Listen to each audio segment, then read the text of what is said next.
પપ્પા 11 પાસ છે ને મમ્મી 12 પાસ છે, અને પેઢીઓમાં કોઈ ઇતિહાસ નથી સરકારી નોકરીનો. પણ જ્યારે મેં એવું કીધું કે મારે કલેક્ટર બનવું છે, ત્યારે એમણે મને ક્યારે એવું નથી કીધું કે આપણા કામની વાત નથી, અથવા તો આપણે મધ્યમ વર્ગ લોઅર મિડલ ક્લાસમાંથી આવીએ છીએ, આપણે ના બની શકીએ. મુદ્દા નંબર 1, હું કઈ સ્કૂલમાં ભણીશ, હું કયું સ્ટ્રીમ રાખીશ, હું એન્જિનિયરિંગ ક્યાંથી કરીશ, એન્જિનિયરિંગનો મારો વિષય શું હશે, એ તમામ વસ્તુઓ મેં એમને કીધી કે હું આ કરીશ, ને એમણે મને ક્યારે એવું નથી કીધું કે ના તારે ના કરવું જોઈએ.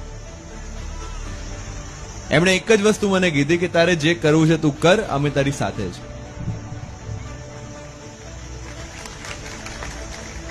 એ પછી આવકનો દાખલો લાવવાનો હોય કે જાતિનું પ્રમાણપત્ર લાવવાનું હોય કે કોલેજનું ફોર્મ ભરવાનું હોય કે યુપીએસસી નું ફોર્મ ભરવાનું હોય કે દિલ્હીમાં જઈને એક્ઝામની તૈયારી કરવાની હોય કે અહીંયા અમદાવાદમાં એક્ઝામના પેપર લખવાના હોય, ક્યાંય મારા પપ્પા કે મમ્મી મારી સાથે નથી આવ્યા.